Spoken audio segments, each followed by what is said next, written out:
Welcome back नाज़रीन, आप देख रहे हैं हम न्यूज़ की खुसूसी नशरियात इलेक्शन के हवाले से और हम बात कर रहे हैं आज लाहौर के हलकों के हवाले से, लाहौर की सियासत के हवाले से। और जिस तरह हमने बात की डॉक्टर मारिया के पहले दो हिस्सों में नून लीग से बात हुई, हमारी तहरीक इंसाफ से बात हुई, अब हम पीपल्स पार्टी से बात करेंगे और IPP से बात करेंगे। और बड़ी इंटरेस्टिंग ये डिबेट चल रही है इस वक्त लाहौर की सियासत के हवाले से। फैसल मीर साहब ने हमें ज्वाइन किया, पाकिस्तान पीपल्स पार्टी के रहनुमा हैं। फैसल मीर साहब ये बताएं कि 2018 में तो पीपल्स पार्टी लाहौर से अनफॉर्चुनेटली ना कौमी असम्बली की ना सूबाई असम्बली कोई सीट नहीं जीत सकी। इस मतलब आपके पार्टी चेयरमैन जो वज़ीर-ए-आज़म के कैंडिडेट भी हैं वो लाहौर से इलेक्शन लड़ रहे हैं। क्या वजह है कि एक सीट के ऊपर ज़्यादा फोकस है पीपल्स पार्टी का, बाकी सीटों के ऊपर इतना ज़्यादा पीपल्स पार्टी वर्किंग नहीं कर रही? तो एक ही सीट हम आपसे एक्सपेक्ट करें, कितनी आप जीत सकते हैं 14 में से लाहौर के अंदर आप कौमी असम्बली की सीटें?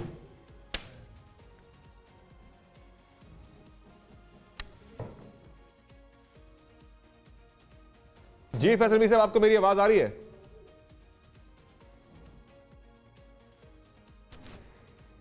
फैसल मीर साहब से दोबारा रब्ता करेंगे। जो बात कर रहे हैं पीपल्स पार्टी का फोकस तो एक ही सीट के ऊपर। एक बड़ी इंपॉर्टेंट बात है जो मुजम्मिल साहब भी कर रहे थे और उसको मेरे ख्याल आगे बढ़ाना चाहिए जब तक कनेक्ट नहीं होते, तो ये कि हर हल्के के अंदर आपको 2,500 से 3,000 लोग चाहिए होते हैं जो कि पोलिंग बूथ्स के ऊपर, क्योंकि हर हल्के में कोई 300-250 ऐसे पोलिंग बूथ्स होते हैं। और फिर आपको सपोर्टर चाहिए होते हैं जो कि लाने ले जाने वाले, मैनेज करने वाले। तो अनफॉर्चुनेटली पाकिस्तान तहरीक इंसाफ को इस मामले के ऊपर काफ़ी ज़्यादा वर्कआउट तो अब टाइम नहीं रहा, लेकिन ये कि काम करने की ज़रूरत है। और जो सलमान अकरम राजा साहब कह रहे थे, ये इतना आसान काम नहीं है इसको मैनेज करना। तो जो तंजीमी बुनियादें हैं उसके ऊपर उनको काफ़ी ज़्यादा जो है वो नुकसान हो सकता है अगर इस मामले को ज़रा बिलेटेड वेलकम भी कर लूँ मोना आलम साहब को ट्रांसमिशन में। आप क्या राय है लाहौर के हल्कों के बारे से? क्या आप समझती हैं, क्या आपको नजर आ रहा है लाहौर का वोट? आई थिंक एक तो वोटर जो आज का था, जैसे अभी मैं देख रही थी और मैं ओवर हेयर कर रही थी आप सबकी बात कि PTI के कितने लोग निकले और कितने नहीं निकले, ये बड़ा डिसाइसिव फैक्टर होने वाला था। और यकीनन उनके एहतजाज में लोग नहीं निकले उस तरह से जो एक्सपेक्टेड था। बट आई थिंक उनकी अपनी जो लीडरशिप है उसका भी उसमें एक रोल है, क्योंकि पहले उनको अगर खान साहब ने कहा था कि एहतजाज के लिए एहतजाजी रैली निकालनी है, तो उनकी जो क़यादत है मौजूदा, उन्होंने ये कम्युनिकेट किया कि कैंपेन का आगाज करना है आज से। तो कैंपेन में और एहतजाज में खासा फर्क है। तो खान साहब कैसे रिएक्ट करेंगे इसको? ये देखिए आज उन्होंने जो कॉल भी दी थी वो इसीलिए दी थी कि वो देखे कि कितने लोग निकलते, मोमेंटम क्या बनता है। But the fact is summer के आई थिंक लोग मौजूद हैं, वोटर्स मौजूद हैं, वो बेचारे लुक फॉरवर्ड भी कर रहे हैं कि हमें बताएं, क्योंकि कई सारे बहरूपिये भी सामने आ रहे हैं जो कि फिर अब कह रहे हैं हम PTI के लोग हैं, हम तस्वीर लगा के वो उसको फिर डिनाई कर रहे हैं। अगर सोशल मीडिया पे भी एक्सेस नहीं है और उनको नहीं पता चल रहा, तो मुझे नहीं पता वो किस तरह से काम करेंगे। एक सवाल में आपकी अच्छा हो गया, ठीक पूछे हमसे। मैंने PTI के हवाले से साकिब से पूछना था, लेकिन फैसल मीर साहब अस्सलाम वालेकुम, आसमा बात कर रही हूँ। आप ये बात जो समर कह रहे थे कि एक ही हल्के के ऊपर पाकिस्तान पीपल्स पार्टी का ज़्यादा फोकस है, जो कि NA 127 है, यानी हाथी के पाँव में सबका पाँव। आपके चेयरमैन वहाँ पे खड़े हैं, तो वहाँ जो बाइफिकेशन आ रही है, 64,000 जो हमारे मसीही बहन भाई हैं, क्रिश्चियन कम्युनिटी है, उसके वोटर्स हैं, पैट है आपके साथ, बाकी भी हैं। तो आपको लगता है मैक्सिमम कितने वोट्स वहाँ से आप ले सकते हैं, जीतेंगे या नहीं जीतेंगे? देखिए इस वक्त हम लोग जो हैं नून लीग और जो दूसरे कैंडिडेट्स हैं उनसे बहुत आगे जा चुके हैं। आपको मैं बताना चाहूँगा कि ये वाहिद हल्का है पूरे पाकिस्तान में नून लीग का जिसमें कि इनकी एक सिटिंग MNA जो है वो अपनी सीट छोड़ के तो आप कह लें कि क्विट कर गई वो। और बहुत रेयर केस होता है कि आप सिटिंग MNA उसकी फैमिली जो है वो इलेक्शन लड़ने के लिए ना आए। यहाँ पे शाइस्ता परवेज़ मलिक साहबा ने तकरीबन 1 साल पहले ये हल्का गिव अप कर दिया था। उसके बाद अली परवेज़ मलिक साहब आए, उन्होंने चेक किया, उन्होंने देखा कि पीपल्स पार्टी का यहाँ पे बहुत स्ट्रॉन्ग इस वक्त जोर चल रहा है, तो वो भी गिव अप कर गए। उसके बाद जो यहाँ पे साबिक MNAs रह चुके हैं उन्होंने भी इंटरेस्ट शो नहीं किया, तो गुजरांवाला के किसी एक गांव से अता तारड़ साहब को ये इन्होंने पेश किया है कुर्बानी के लिए। तो अता तारड़ साहब तो किसी जगह पे है ही नहीं है हमारे इस इलेक्शन में। अगर कैंपेन में हमें नज़र आते हैं तो वो उस पार्टी के उम्मीदवार हैं जिस पे इस वक्त 1985 में जिस तरह पीपल्स पार्टी को बाहर रखने के लिए नवाज जो जनरल ज़ियाउल हक हैं जो कि बानी हैं पाकिस्तान मुस्लिम लीग नून के, उन्होंने जिस तरह 85 में पीपल्स पार्टी को बाहर किया था, इसी तरह जो जमात इस वक्त बाहर है उसके कैंडिडेट हमें कम्पीट करते नजर आ रहे हैं चेयरमैन साहब के साथ। और अदरवाइज हम सिर्फ लाहौर में एक हल्के में एक सीट नहीं निकालेंगे। आसिफ हाशमी साहब ने एक डैमिंग किस्म की विक्ट्री लेनी है, अलीम खान साहब को डिफीट करेंगे। और इधर जो हमारे चौधरी अब्दुल गफूर म्यू साहब हैं जो कि NA 125 में हैं, वो भी ये खोखर। तो ये बताएं 14 में से कौमी असेंबली की कितनी सीटें फिर आप रियलिस्टिक आपका टारगेट क्या है, मिनिमम कितनी सीटें आप जीत लेंगे लाहौर से? देखिए मैं लाहौर में मैं आपको 3 सीटें तो बड़ी साफ जी क्लियर विक्ट्री बता रहा हूँ पीपल्स पार्टी की, एक आसिफ हाशमी साहब की और चौधरी अब्दुल गफूर साहब की, और चेयरमैन साहब की सीट तो हम ऑलरेडी जीत चुके हैं, सिर्फ फॉर्मली अनाउंस होना है 8 तारीख की रात को। ये बाकी 11 आपसे पक्के नाराज होंगे जिनका आपने नाम नहीं लिया। सीटें हैं, 4 MP हैं चेयरमैन जी। ये बाकी 11 उम्मीदवार आपसे नाराज हो जाएंगे जिनका आपने नाम नहीं लिया। MPs जो है वो नहीं, वो मैंने बात की है realistically. Exactly, I appreciate that. वो बात नहीं की कि जी हम सारा लाहौर क्लीन स्वीप कर लेंगे। हाँ जी, मैं ये भी कह सकता था कि जिस तरह नून लीग वाले या PTI वाले दावा करते हैं कि जनाब हम जो है वो दोनों पाकिस्तान जो है वो हमारी जेब में है, इस तरह साड़ी गल हो गई है, असी मोढ़िया से चढ़ के आ रहे हैं, सानू हटा के वहाओ। तो इस दफा जो कंधों पे सवार होके आ रहे हैं, हर दफा ज्याओ लग के कंधों पे भी सवार होके आए थे, उसके बाद बार बार सवार होते हैं। कंधों वाले इतने बेवकूफ नहीं है कि जिनके हाथों 3 दफा वो डसे जा चुके हैं, 4थी दफा उनको दोबारा कंधों पे सवार करें। उनकी ये गलतफहमी दूर हो जानी चाहिए। यानी आप कह रहे हैं आपकी 3 हल्कों के वोटर से गल हो गई है जो लोग। और मसाइल का सर बताएं कि आप लाहौर के मसाइल बहुत ज्यादा हैं, आपकी प्रायोरिटी क्या है, आप कौन से मसाइल हल करेंगे? और जब वहां पे जो काउंटर एक आपके खिलाफ होता है प्रोपेगेंडा हल्के के अंदर, जो आपको एक सख्त चैलेंजिंग सूरत हाल का सामना करना पड़ता है, वो आपसे सवाल पूछा जाता है वहां से, पैनाफ्लेक्स लगे हुए लोगों ने अपने लगा रहे वहां पे नून लीग ने, वो पूछते हैं आपसे भाई आप क्या लाहौर को कराची जैसा बनाएंगे अगर जीत जाते हैं यहाँ से? जी हम देखें लाहौर को अल्लाह माफ करे जो मॉडल टाउन में जिस हल्के में मैं इलेक्शन लड़ा हूँ PP 161, वो उसमें मॉडल टाउन भी आता है। और मॉडल टाउन के बिल्कुल साथ में एक बहार कॉलोनी है, और मॉडल टाउन की छत के ऊपर से आप खड़े होकर देख सकते हैं कि वहाँ पे गंदा पानी बच्चों को दस्तयाब है। हमारी माएँ बहनें घुटने घुटने पानी में वहाँ पे जब बारिश होती है तो वहाँ पे होती है, कोई सीवरेज का निज़ाम नहीं है। और ये सैडिस्ट लोग हैं, नवाज शरीफ वगैरह, मैंने इनका रिजल्ट ये निकाला है कि ये इंजॉय करते हैं, गुर्बत को देखते हैं। ये 40 साल में 4 दफ़ा ये वज़ीर आज़म रहा, ये ख़ानदान 5 दफ़ा ये वज़ीर आला रहे, और अपने हमसाये के बच्चे को जो बंदा साफ पानी नहीं दे सका, वो ये दावा करता है कि मैं पूरे पाकिस्तान की तकदीर बदलूंगा। इन्होंने अरबों रुपए की खरबों रुपए की मोटरवेज और ऑरेंज ट्रेन्स बनाई, कमीशन उसमें माफिया के जरिए चंद हजार रुपए के पाइप जो है, पानी का पाइप जो है चंद हजार रुपए का होता है, वो नहीं खर्चा उस पर। क्यों नहीं खर्चा? उसकी वजह यह है कि उसमें से चंद 100 रुपए कमीशन मिलता था। तो जो इन्होंने पनामा का जो है वो ना मैं लेके आया था, ना हमारी ISI लेके आई थी, ना ही कोई और लेके आया था, इंटरनेशनल एजेंसीज लेके आई थी। और ये आपका जवाब आ गया सर, जरा मुजम्मिल साहब सवाल कर लें, जरा फिर आगे बढ़ाते हैं अपने डिस्कशन को। कैंपेन करते हैं मीर साहब, वो बिलावल ने जब कैंपेन शुरू की थी तो उन्होंने कहा था मैं लाहौर से वज़ीर आज़म नहीं बनने दूंगा, तो अब तो वो खुद लाहौर से इलेक्शन लड़ रहे हैं, तो ये सीट छोड़ देंगे वज़ीर आज़म बनने के लिए, या लाहौर की सीट से वज़ीर आज़म बनेंगे तो उनके पहले बयान की नफ़ी हो जाएगी? आप देखते हैं लाहौर का वज़ीर आज़म, या आप कायम है इस बात पे कि लाहौर से वज़ीर आज़म नहीं होगा? देखिए बिलावल साहब को मैंने पर्सनली रिक्वेस्ट की थी, आप मेरी ट्वीट देख सकते हैं कि आप लाहौर से इलेक्शन लड़ें। मैं जिस हल्के में काम कर रहा हूँ NA 127 में, वहाँ से इलेक्शन लड़ें। और चेयरमैन साहब ने जब ये बयान दिया था जिसकी तरफ आप रेफरेंस कर रहे हैं, उस वक्त तक चेयरमैन साहब लाहौर से इलेक्शन नहीं लड़ रहे थे। ये जब इलेक्शन में 2 दिन रह गए नॉमिनेशन पेपर फाइल होने की आखिरी तारीख में, तो उस वक्त मैंने ये चेयरमैन साहब से पर्सनली रिक्वेस्ट की, इन राइटिंग भी और ट्वीट पे भी और सोशल मीडिया पे भी, और उनकी मेहरबानी है कि उन्होंने एक्सेप्ट किया इसको। और उसके बाद वो लाहौर से, और उन्होंने ये कैटेगोरिकली डिक्लेयर किया है कि वो लाहौर की सीट रिटेन करेंगे और जो सिंध की सीटें हैं वो छोड़ेंगे। और इंशाल्लाह ताला उसका नाम बिलावल भुट्टो जरदारी है। NA 125 जिसकी बात कर रहे हैं ना फैसल साहब, यहाँ से मोहम्मद अफजल खोखर साहब साबिका MNA 18 में वो जीते थे, इनके मद्दे मुकाबिल चौधरी अब्दुल गफूर साहब है, वो भी पहले PMLN से थे और PMLN के सूबाई वजीर थे। फिर कोई नाराजगी होगी शरीफ फैमिली के साथ क्योंकि he was very close to Sharif family at that time. कितना है गफूर साहब का? म्यू बरादरी है तो आई डोंट थिंक सो कि बहुत लंबा चौड़ा वोट बैंक उस रीजन में होगा उनका, जहां से शहबाज शरीफ साहब पीपल्स पार्टी में शामिल हो गए, अब पीपल्स पार्टी में आगे में। लेकिन जो म्यू बरादरी जिसका ज्यादा वोट बैंक है वो जहां से शहबाज शरीफ साहब लड़ रहे हैं उस हल्के में म्यू बरादरी का बहुत वोट है वहाँ बहुत। अच्छा, यहाँ जो बरादरियां है ना इसमें वैसे भी यहाँ पे अराई भी बहुत हैं और चौधरी सरवर साहब भी कैंपेन कर रहे हैं उसके ऊपर।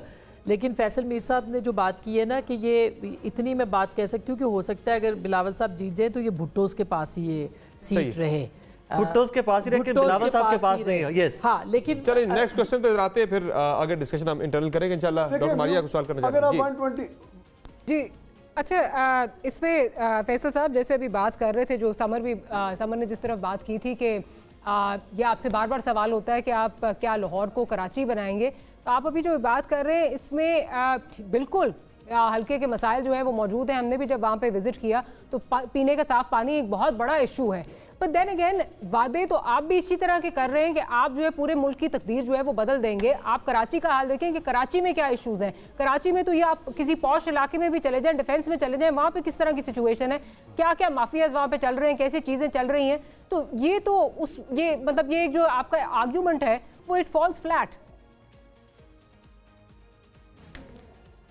नहीं, ये फ्लैट इसलिए फॉल नहीं करता कि मुझे पूरे पाकिस्तान में कोई एक NICVT दिखाएं, एक SIUT दिखाएं, एक मुझे गम्बट इंस्टीट्यूट जैसा कोई इदारा दिखाएं। पंजाब से 3,65,000 लोग सिंध में मुफ्त इलाज करवाने गए, ये ऑन रिकॉर्ड है। और कराची और लाहौर का अगर मवाजना कर लें, हम कराची और लाहौर का अगर मवाजना कर लें, क्या आप आज ये कह सकते हैं कि पीपल्स पार्टी लाहौर को कराची बनाएगी और हमें वोट दें? आपका तो वो लिटमस टेस्ट तो ये है ना, बता दीजिए। देखिए, आप लोग जो हैं एक हम जो है वो लेट डाउन करने की कोशिश करते हैं इस तरह का कमेंट करके सिंधियों को। यहाँ पे हमने लाहौर में आपकी परफॉर्मेंस पे बात हो रही है। No no no no, I will not allow this. No no no no no, do not talk about Sindhis and do not Punjabi और सिंधी का ना करें। मैंने लाहौर और पंजाब की, मैंने लाहौर और कराची की बात की, सिंधी पंजाबी की बात नहीं की। डॉक्टर साहिबा, गवर्नर सिंध की आज की स्टेटमेंट, गवर्नर सिंध की आज की स्टेटमेंट, उन्होंने कहा पहले कराची के हाल तो देखिए, आप आगे दो लोगों को कह रहे हैं। सही है। जब मैं इंटीरियर सिंध की, फैसल साहब इसको ना इस तरह आप ये इस लेंस से ना दिखाएं लोगों को जो हम नहीं बात कर रहे हैं। अच्छा नहीं, मीर साहब मंसूर अली खान साहब का सवाल करना चाह रहे हैं। मीर साहब एक मिनट, जो ताजा रिपोर्ट आई है कल, जो कल रिपोर्ट आई है कि 24 लाख बच्चों के पास डेस्क नहीं है सिंध में। कल जो रिपोर्ट आई है, जो निगरान गवर्नमेंट ने जुडिशियल मजिस्ट्रेट्स के जरिए स्कूलों का सर्वे कराया है, सिंध के 24 लाख बच्चे जमीन पर बैठ के पढ़ रहे हैं। 15 साल की हुकूमत में आप 24 लाख बच्चे जमीन पर बैठ के पढ़े हैं, आप उन्हें कुर्सी मेज नहीं दे सके। बाकी आप जो कहना चाहते हैं वो भी सिंध है, लो पंजाब तो है नहीं। पहली बात तो यह है कि जो मैंने बात की, जो डॉक्टर मारिया ने कमेंट किया, मैं अपने अल्फाज वो वापस लेता हूँ और उस पर मैं आपसे माजरत भी कर लेता हूँ अगर आपको इस पर बुरा लगा। लेकिन 24 लाख बच्चे जो हैं सिंध के, वो तो मेज़ कुर्सी नहीं रखते। लेकिन आपको इस बात का भी पता है कि 6 करोड़ बच्चे जो हैं पाकिस्तान में वो आउट ऑफ स्कूल हैं और उसमें से मेजॉरिटी जो है वो पंजाब की है। उसकी फिगर पॉपुलेशन ज्यादा तो मेजॉरिटी भी यहीं से होगी ऑब्वियसली। जो कैंपेन की जाती है सिंध के बारे में, सही है, टारगेटेड कैंपेन है ये सिंध के बारे में, और आपके पास कोई फिगर नहीं होगी किसी के पास कि पंजाब में कितने बच्चे सर मैं बता रहता हूँ कि करोड़ के करीब पिछले 2 साल के अंदर बच्चे स्कूलों से बाहर गए हैं। लेकिन पंजाब की पॉपुलेशन देखिए 12-13 करोड़ पॉपुलेशन है, बाकी पाकिस्तान देखिए कहाँ पे, कंपैरिजन नहीं बनता पॉपुलेशन वाइज सर। हाँ, जो नंबर दिया है मुजम्मिल भाई ने दिए वो कमेंटेबल है, उसके ऊपर कमेंट किया जाना चाहिए सर। पंजाब में नहीं 15 साल की हुकूमत में डेस्क हम सिंध की बात करते हैं, पंजाब पे बात कर रहे हैं, बच्चे नीचे बैठ के पढ़ रहे हैं सर। आपके पास नहीं होगा। आप तो आइडियल हुकूमत है ना, आपकी बेहतरीन कारकर्दगी है सिंध में। ठीक है, चलिए आपके पास बेहतरीन कारकर्दगी है सिंध, आप सिंध को मॉडल के तौर पे पेश कर रहे हैं। पंजाब में भी दूध, सर मैंने कोट कर दी पंजाब की फिगर पिछले 2 साल का लेटेस्ट डेटा दे दिया आपको। भी तो दूध और शहद की नहीं बह रही, बिल्कुल नहीं बह रही। लेकिन पंजाब में टैंकर माफिया नहीं है। नहीं है, मेरी बात है, जो टैंकर माफिया चला रहा है उसका आप नाम ही नहीं ले सकते। क्यों नहीं होती? जो टैंकर माफिया मंसूर अली खान साहब सवाल करना चाह रहे हैं। मंसूर साहब सवाल कीजिए, सवाल कीजिएगा। काफी दोस्त हैं, ठीक है। नहीं फैसल मीर साहब, आपकी बात को हम यही बात कर रहे हैं जो टैंकर माफिया के भी मुजम्मिल साहब ने कहा है। हम यही कह रहे हैं कि सिंध में जो टैंकर माफिया चला रहे हैं उनका आप नाम ले सकते हैं ना हम नाम ले सकते हैं। मेरे ख्याल है कोई भी नाम नहीं। चले मैं टैंकर माफिया का जवाब दे देता हूँ। हाँ, दे दे आप दे दे, बेहतर होगा जो है वो 2008 अगर आप खुल के जवाब दे तो हमने पानी के ऊपर एक ढाबे जी मैं खुल के जवाब देता हूँ। 2008 में टैंकर माफिया को ख़त्म करने के लिए जब गवर्नमेंट आई थी तो ढाबे जी का प्रोजेक्ट शुरू किया था, जो कि जब नवाज शरीफ की that was a 3 years plan, और ये 2009 में शुरू हुआ। 2013 में जब गवर्नमेंट पीपल्स पार्टी की गई, it was about to be completed, और उसके बाद इन्होंने नवाज शरीफ की गवर्नमेंट ने उसको होल्ड पे रखा। उसके बाद इमरान खान की गवर्नमेंट ने उसको होल्ड पे रखा। इंशाल्लाह ताला पीपल्स पार्टी जब पावर में आएगी तो ये टैंकर माफिया खत्म करना हमारा सबसे बड़ा टारगेट है। हम ठीक है, हमें कोई शौक नहीं है कि चलिए आपका जवाब आ गया सर। टैंकर माफिया की वजह से लोगों से रोजाना गालियां पड़े। ठीक है, मंसूर अली खान साहब। फैसल साहब, मेरा एक बड़ा बेसिक क्वेश्चन है। मैं बिलावल भुट्टो साहब की जो इलेक्शन कैंपेन है और खास तौर पे जो लैंग्वेज जिस किस्म की इस्तेमाल हो रही है, आप मुस्लिम लीग नून या नवाज शरीफ साहब को टारगेट कर रहे हैं और लग यही रहा है कि आप ये प्रेजेंट करना चाह रहे हैं कि जी एंटी PMLN वोट बैंक जो है वो आपकी तरफ आए। पाकिस्तान तहरीक इंसाफ के भी लोगों को बिलावल साहब ने कहा कि जी उनके वोटर भी जो है वो हमें वोट दें, PTI के जो वोटर हैं वो भी हमें वोट दें। लेकिन उसके लिए सबसे ज्यादा जरूरी तो ये है कि खास तौर पे बिलावल साहब ने बड़ी देर लाहौर में गुजारी, आसिफ अली जरदारी साहब कई दफा लाहौर आके बैठे, लेकिन आपके तो अपने कैंडिडेट्स जो हैं वो पाकिस्तान तहरीक इंसाफ को छोड़ के कभी आप लोगों की तरफ नहीं आ रहे। और सबसे बड़ी एग्जांपल ये है कि वो शख्स जिसको आपने गवर्नर पंजाब बनाया, लतीफ खोसा साहब, वो भी आपकी पार्टी को डिच करके उन्होंने भी बेहतर समझा कि वो पाकिस्तान तहरीक इंसाफ के प्लेटफॉर्म पर चले जाएं और वहां से इलेक्शन लड़े, और इस वक्त वो PTI के कैंडिडेट के तौर पर सामने आए हैं। तो फिर आप किस तरह उस वोटर को अपनी तरफ किस तरह माइल कर सकते हैं जिसने PTI को वोट देना है? आप एंटी PMLN वोट बैंक के किस तरह दावेदार बन सकते हैं?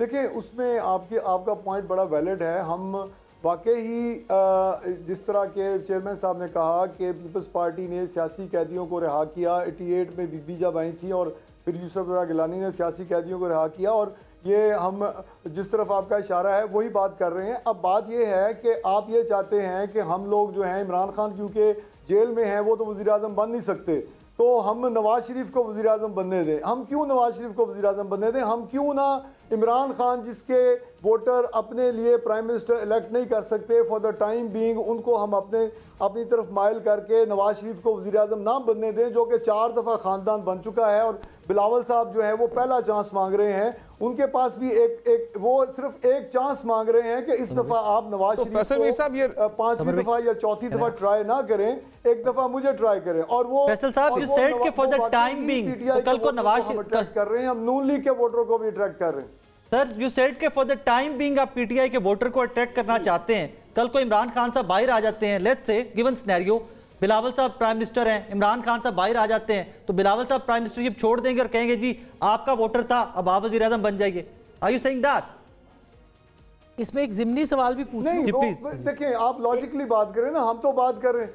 हम देखिए इलेक्शन तो नहीं दोबारा होना ना जी, इलेक्शन तो होगा 5 साल बाद। इमरान खान अगर रिहा हो जाता है तो हमने असेंबली तोड़ के तो ये तो नहीं कहना कि खान साहब आप आए और आप अच्छा रिस्पांस आपको कैसा आ रहा है फैसल मीर साहब? ये जो बिलावल भुट्टो ज़रदारी बार-बार तहरीक इंसाफ के वोटर को जो है मुखातब करके कह रहे हैं कि आप हमें वोट दें, रिस्पांस कैसा आ रहा है? क़यादत ने तो एब्सोल्युटली नॉट कह दिया, वोटर क्या रिस्पांस दे रहे हैं? तस्लीम करें ना कि आप एंटी नवाज कैंपेन चला रहे हैं, ये भी फिर तस्लीम करें आप।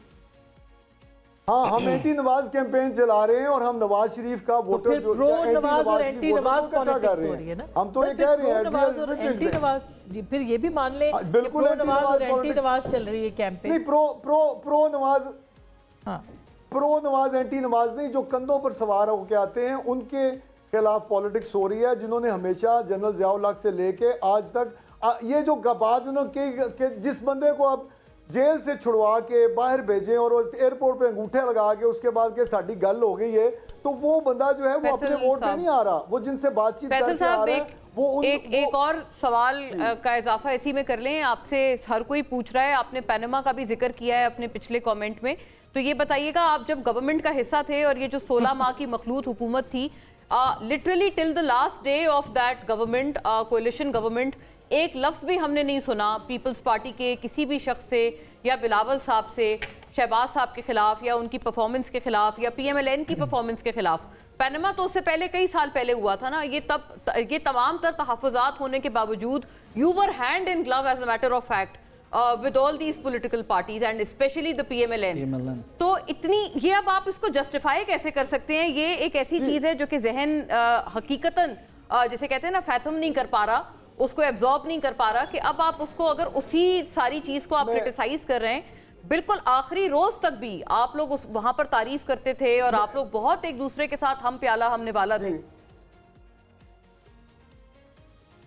जी जी, देखिए इसको मैं आपको सारों को ऑब्जर्व करवाऊंगा, अपनी कोशिश करूंगा। Try your best, give your best shot जी। लेसर ईवल को एक्सेप्ट लेसर ईवल को एक्सेप्ट करना पड़ता है। एक कातिल हो और एक जगह आपको आपने ऑप्शन लेनी हो डकैत की और तीसरा हो जेब कुतरा, तो आप जो है वो आप कातिल का साथ नहीं देंगे, आप डकैत का साथ देंगे या जेब कतरे का साथ देंगे।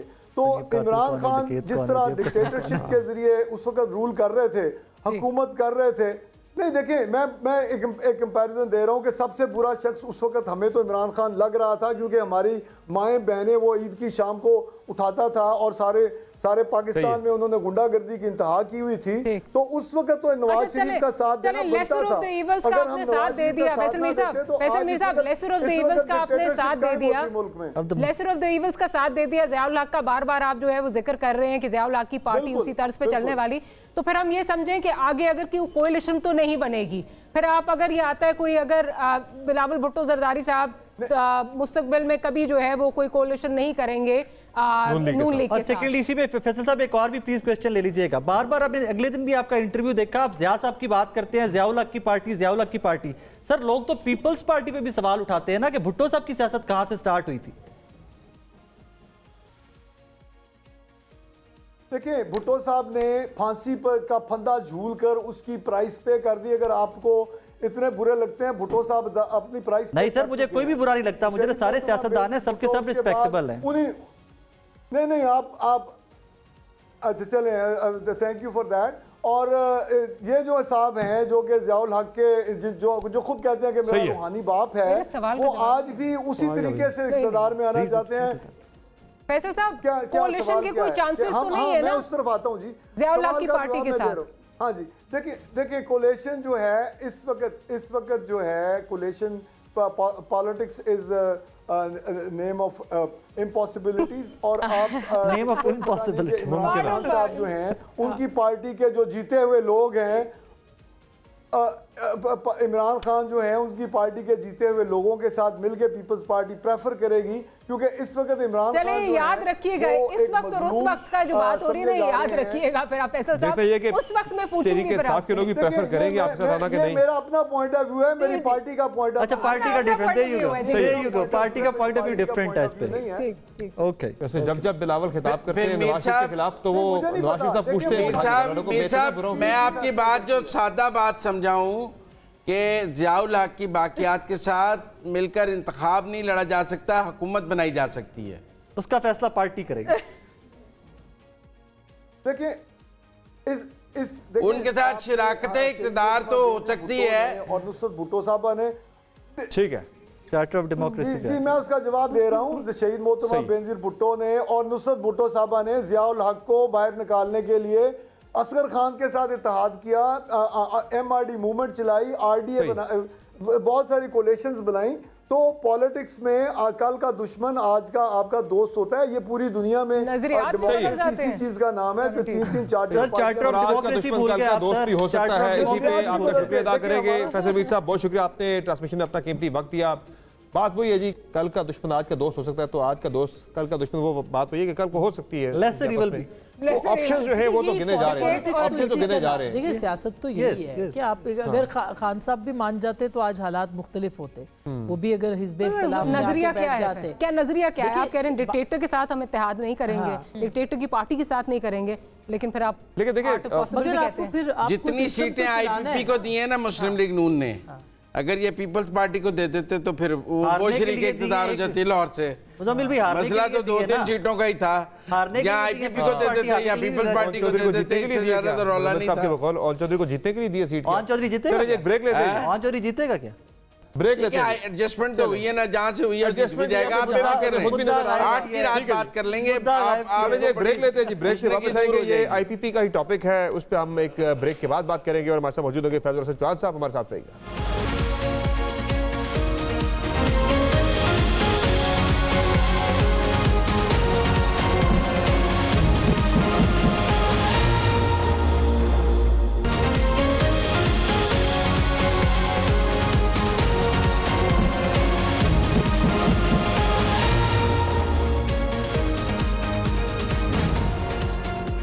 वेलकम बैक नाज़रीन। इस हिस्से में हम बात करें ट्रांसमिशन के लाहौर की सियासत में एक नई जमात ने एंट्री डाली है, वो है इस्तेकाम पाकिस्तान पार्टी।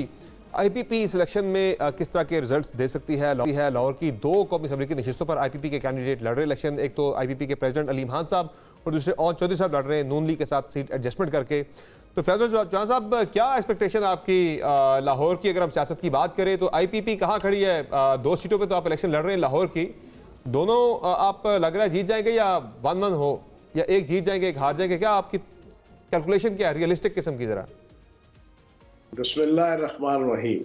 देखिए, रियलिस्टिक अप्रोच तो यही है कि दोनों सीटें इंशाल्लाह जीतेंगे, और इन 2 सीटों के अलावा हमारे बाकी कैंडिडेट भी तकरीबन 50 से लेकर 60 के करीब कौमी सूबाई असम्बली के पूरे पंजाब से लड़ रहे हैं, और तकरीबन 50 से लेकर 60 तक हमारी सिंध के अंदर इलेक्शन लड़ रहे हैं।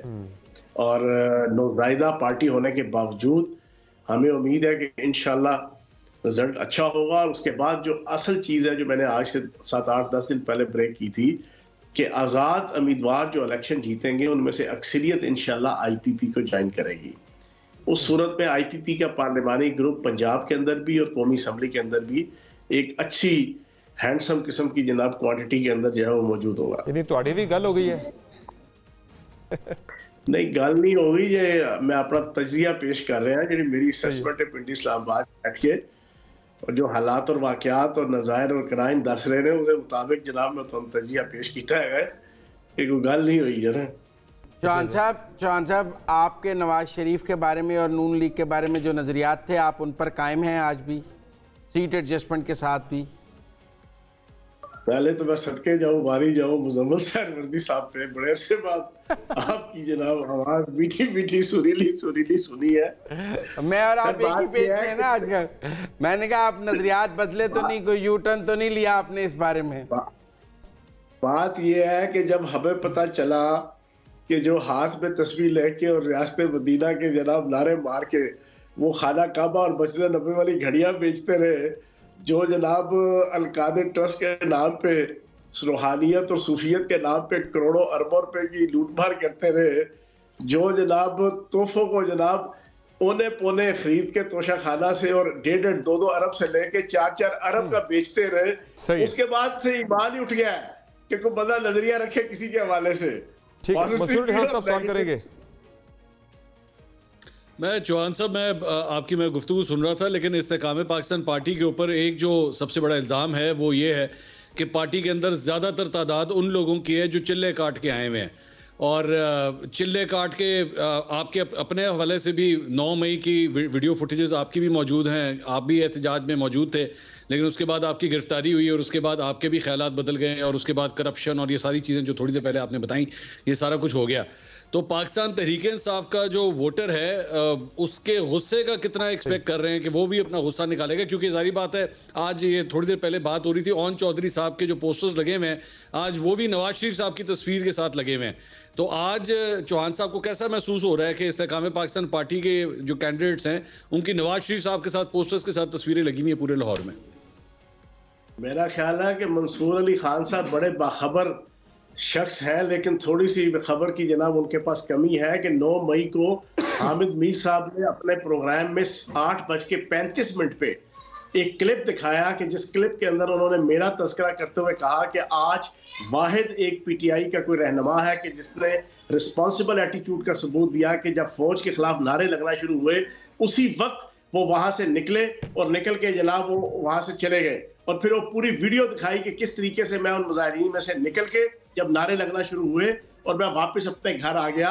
आपकी इत्तला के लिए अर्ज है कि हमने एक रिस्पॉन्सिबल एटीट्यूड के साथ जो चीज गलत थी उसको गलत कहा और फिर उसके बाद जनाब आपने कहा कि नवाज शरीफ साहब के हवाले से ख्यालात और ये चीजें, देखिए सियासत के अंदर इंसान वक्त के साथ साथ जो है वो सारी चीजें चेंज भी होती हैं। कभी आप एक्सप्रेस न्यूज में होते हैं तो कभी आप समा में होते हैं और कभी आप जनाब किसी दुनिया न्यूज में होते हैं और चैनल भी चेंज होते रहते हैं। वक्त के साथ साथ चीजें चेंज होती हैं, हालात और वाकयात और नज़ायर और क्राइन भी चेंज होते हैं। तो जो 9 मई का हुआ वो फयाजुल हसन चौहान पे बंदा नजरियात के तहत नहीं होता, बंदा जॉब करता है कॉर्पोरेट सेक्टर में। मैं इसका जवाब दूंगा, स्विच करता है। चांद साहब हमें तो ज्यादा तनख्वाह मिले तो हम चेंज करते हैं, आपको भी ज्यादा तनख्वाह मिले तो आप चेंज कर लेते हैं। नहीं, हम तो ज्यादा तनख्वाह पर चेंज कर लेते हैं, आप भी ज्यादा तनख्वाह पर चेंज कर लेते हैं तो ठीक है। 9 मई का वाकया या 9 मई की स्ट्रेटजी फयाजुल हसन चौहान ने नहीं बनाई थी कि मंसूर अली खान साहब मुझे कहे कि यू आर द रिस्पांसिबल, जनाब यू आर द कल्प्रिट। बात ये है कि एक मिनी डॉलर क्वेश्चन है जरा, जिसपे नून लीग जवाब नहीं दे रही है, चौहान साहब से पूछ लेते हैं जरा। चौहान साहब, एक बड़ा सवाल है जो हम नून लीग से मुसलसल पूछते आ रहे हैं कि आपका सीएम का कैंडिडेट कौन होगा। अभी आप सीट एडजस्टमेंट के साथ नून लीग के साथ आप इलेक्शन लड़ रहे हैं, तो सीएम के कैंडिडेट आपके तो वाज़ेह ना कि अलीम खान साहब भी वहां से सीएम के कैंडिडेट हैं। अच्छा, मैं वैसे आपको एक बड़ी जनाब पहले भी मैंने 2-3 खबर ब्रेक की है जो बड़ी वायरल हुई है सोशल मीडिया, इलेक्ट्रॉनिक मीडिया में। एक तो आप अपने ज़हन में रख लें कि पंजाब की वजारत आला और वफाक की वजारत उज़्मा, ये भी सुन लें आप। माशाल्लाह सारे बड़े बाखबर हैं, हद से ज़्यादा बाखबर है। मैं तो थोड़ा छोटे लेवल का जना इंफॉर्मेशन रखने वाला आदमी हूँ। इन दोनों पे आपको बड़े अजीबो गरीब किस्म के हालात नजर आएंगे इलेक्शन के बाद।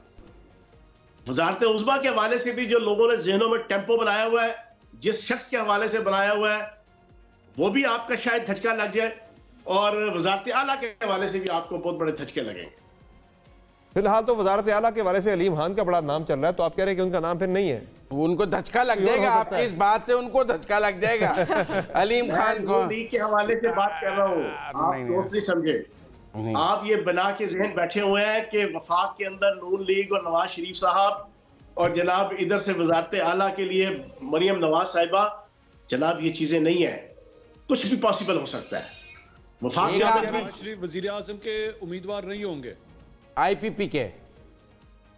मैं आपको बता रहा हूं कि जिसको आप वजीर आजम बनाए फिर रहे हैं, मैं भी शायद अपने ज़हन में बनाए फिर रहा हूं, लोग भी बनाए फिर रहे हैं, शायद वो ना हो। नहीं, आप चौहान साहब ये कह रहे हैं कि आईपीपी के जो एमएनए जीतेंगे वो नवाज शरीफ को वजीर आजम का वोट नहीं डालेंगे। मैं ये कह ही नहीं रहा, आपने कहां से ये मंतक निकाल ली?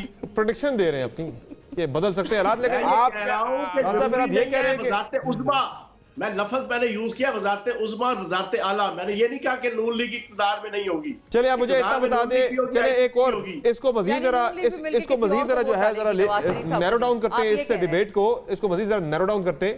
आप कहना चाह रहे हैं कि सीएम पंजाब जो है वो नून लीग से नहीं होगा या होगी? मैं ये नहीं कह रहा।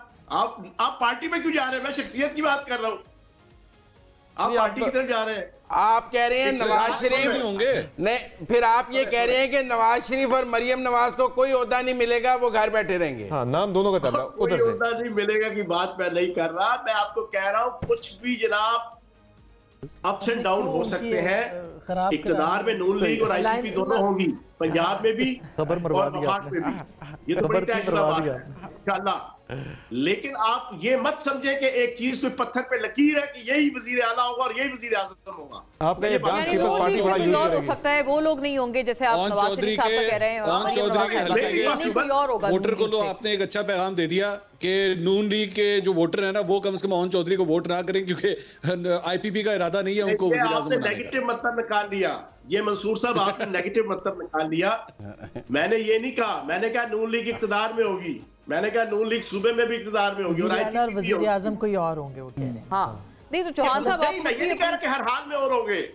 मतलब है ये मत समझे कि जो चीज आपके जहन में है, पब्लिक के जहन में है इस वक्त, यार फलां शख्सियत या फलां, नहीं, कुछ भी हो सकता है। आजाद, मैंने एक खबर ब्रेक की थी आज से 10 दिन पहले कि तकरीबन 30 to 33% पंजाब के अंदर और वफाक के अंदर आजाद मेंबर बनेंगे। 30%, वो तकरीबन 70 के राउंड अबाउट कौमी और सूबाई असेंबली के अंदर, कौमी और पंजाब असेंबली के अंदर बनते हैं। ठीक है, असल उन्होंने तय करना है। लेकिन का सारा मंजर चौहान साहब उन सब ने कुरान पर हलफ दे दिया है कि हम इमरान खान के साथ रहेंगे। वो कुरान से रूगर्दानी करते हुए IPP में आ जाएंगे। हाँ। और भाईजान, मैंने तहरीक इंसाफ के आजाद उम्मीदवार की बात नहीं की, मैंने किया।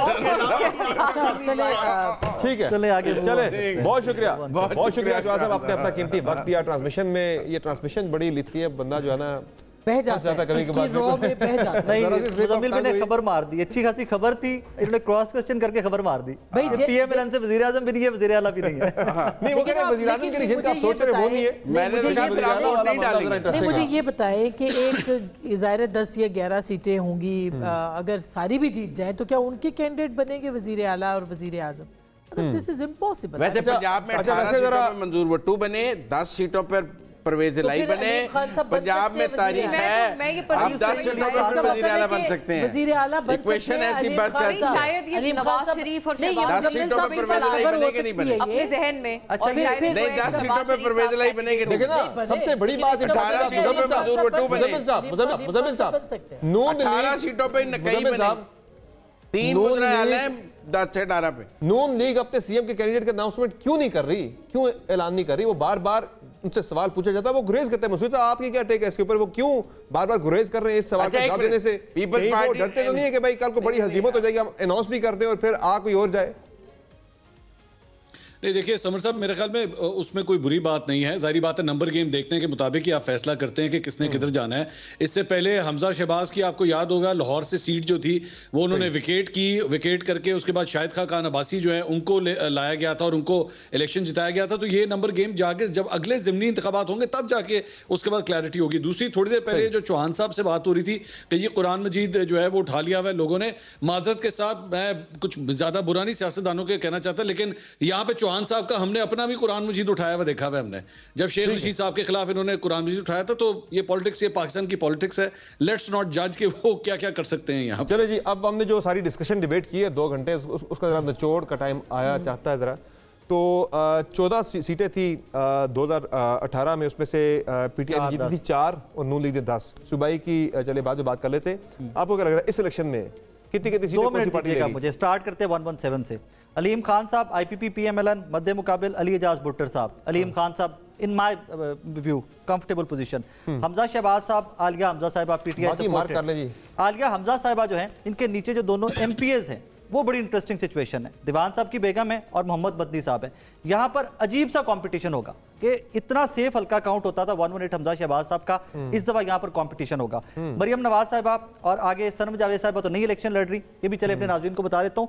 यहाँ पर इबाद फारूक साहब के भाई शहजाद फारूक साहब ही पाकिस्तान तहरीक इंसाफ के हिमायती याफ्ता है। मरियम सनम जावेद आप कह रहे नहीं इलेक्शन लड़, तो सर आप नंबर ऑफ सीट सर बता दें जल्दी से जरा, टाइम का मैं जरा। मरियम नवाज साहिबा कंफर्टेबल पोजीशन में, वहां से सरदार याद सादिक, उस्मान हमजा साहब मध्य मुकाबिल, सरदार याद सादिक साहब कंफर्टेबल पोजीशन में, रोहेल अस्कर साहब कंफर्टेबल पोजीशन में, ख्वाजा साद रफीक साहब, लतीफ खोसा साहब कांटे का मुकाबला, DH और वो सारा हल्का बनता है, कांटे का मुकाबला। शहबाज शरीफ साहब, अफजाल अजीम पार्ट साहब, ये वकील जिनका कॉन्वोकेशन के ऊपर रेड भी हुआ था, बड़ा शोर मचा था लाहौर में। शहबाज शरीफ साहब in very comfortable position. Mubashir Iqbal Rana साहब, जमीर जेडू साहब, जमीर जेडू साहब का कोई 14 में से कितनी दे रहे फिर आप? 7 यस। अच्छा, आई एग्री कि शायद मेजॉरिटी इस दफा PMLN की पीपल्स पार्टी को सीट नहीं दे रहे, ठीक है। नहीं, मेजॉरिटी शायद PMLN के गोद में ना गिरे आके, और ये शायद एक मुख्तलिफ चीज़ हो। मुझे लगता है कि आज़ाद चाहे जहाँ के भी आज़ाद हैं, अब तो ये भी एक मुतनाज़ चीज़ हो गई है, लेकिन जो जबरन आज़ाद PTI गिन रहे, हाँ, और जो जबरन आज़ाद है, जो खुद से आज़ाद नहीं है, तो आप 14 में से कितनी सीटें दे रही है नून को और पीपल्स पार्टी को? तरीके से टफ टू से, बट मैं ये नहीं कहती कि PMLN की पिछली वाली पोजीशन कायम रहेगी। अच्छा, मैं जो दे रहा हूँ, मेरा रिजल्ट है कहाँ चला गया? 8-5-1 8 जो है नून की, 5 PTI की, 1 पीपल्स पार्टी की। डॉक्टर मारिया, आई थिंक कि आप फैसला महफूज कर लिया अगले शो तक? नहीं, फैसला महफूज नहीं कर लिया। इनको देख के मुझे होता है कि ये ना हो कि फिर ये सुनाइए, जल्दी सुनाइए, टाइम कोर्ट का टाइम खत्म हो रहा है। पहला खाना खिलाना है, दूसरे की तैयारी करने। 10 से 12 नून लीग, 10 से 12 नून लीग और PTI 2। 10 से 12 नून लीग, बाकी 2 PTI। आसमा, मेरे ख्याल है मेजॉरिटी PMLN लेगी और 1 to 7 पे शायद पीपल्स पार्टी जो है वो सरप्राइज दे। सरप्राइज साहब, देखिए मुझे 12 सीटें तो क्लियर लगती हैं मुस्लिम लीग सही। अच्छा, अब हम वो भी अलीम खान की मार्जिन दे दिया आपने, खान साहब का। आई विल नॉट बी सरप्राइज्ड अगर 14-0, आई will not be surprised. Clean sweep, clean sweep कर दिया। मुजम्मिल अपना मंसूर साहब, देखिए इसमें इस्तेहकाम पाकिस्तान पार्टी को अगर आप अलग रखेंगे, आप उसको नून लीग की सीट कंसिडर ना करें, वो एक अलग पार्टी है, तो फिर उसके मुताबिक मेरे ख्याल में 9 या 10 नून लीग और उसके बाद एक अलीम खान साहब और बाकी पीटीआई और उसके बाद एक जो है वो बिलावल भुट्टो। मैं इसकी डिवीजन इस तरह करूंगा। सही। इन 9 सीटें आप नून लीग की समझते हैं कि अलीम खान वाली छोड़ के उनकी आ जाएंगी 14 में से जी। तो ये तकरीबन आप 3 पीटीआई को दे रहे हैं, मंसूर साहब ने 3 पीटीआई को दी। जी जी नहीं 3 भी ज्यादा होगी क्योंकि एक लेते हैं वो यास्मीन राशिद साहब अभी लड़ रही हैं टफ है, लेकिन मुकाबला टफ है मियां साहब वाला, ये ज़हन में रखिएगा, वो मियां साहब के लिए हल्का नहीं है, वो भी बिल्कुल टफ है, लेकिन हो सकता है कि वो मियां साहब का को फायदा हो। जो शरीफ फैमिली के 3 हल्के उनकी क्विकली जरा बात कर लेते हैं। 130 मियां नवाशी वाला वो कह रहे हैं कि बड़ा टफली कंटेस्टेड ये हल्का है। अच्छा, साद रफीक साहब की जो है ना, मुझे वो भी टफ नहीं लग रहा। तो साद रफीक साहब वाली जो सीट है उसमें अब सारा जो कच्ची आबादियों वाला इलाका है वो अब साद रफीक साहब के पास है और वहाँ पे वो बड़ा अच्छा आसानी से पोजीशन है। आसमा साहब एक मिनट, एक सिर्फ इसमें ऐड कर लें कि मेरी कल ही ख्वाजा साद रफीक साहब से बात हुई है और उन्होंने ये बात खुद मुझे कही कि जी वॉल्टन का एरिया जहां पे तकरीबन 12 अरब रुपए का प्रोजेक्ट लगाया गया, वॉल्टन के कई एरियाज जो हैं उनके हल्के से निकल गए हैं, ये उनकी परेशानी का सबब है। उस पे उन्होंने शायद प्रेस कॉन्फ्रेंस भी की। तो ये हाउस में हमारे कंसेंसस है ट्रांसमिशन में कि ज्यादा सीटें लाहौर की 2018 की तरह इस पर तो भी पीएमएलएन जीती हुई नजर आ रही, लेकिन पीटीआई शायद पिछली जो सीटें थी 4 वही ले ले या उसके आसपास ही तरीके साहब जो है पीपल्स पार्टी और आईपीपी की यहाँ पे हो सकती है। बहुत शुक्रिया सबका, आपने जी ट्रांसमिशन में ज्वाइन किया और भी गिवन के वोट डालने की इजाजत दी जाए। हाँ गिवन ये मैटर करता है बिल्कुल। गिवन वोटर ज्वाइन किया ना आज की ट्रांसमिशन आना पड़ेगा, डाल सकता है, जारी रहेगी, बातचीत रहेगी, ऑफ कैमरा भी हो सकती है। बहुत शुक्रिया आपने ट्रांसमिशन देखी, अपना फीडबैक जरूर दीजिएगा। इजाजत दीजिए, अल्लाह हाफिज़।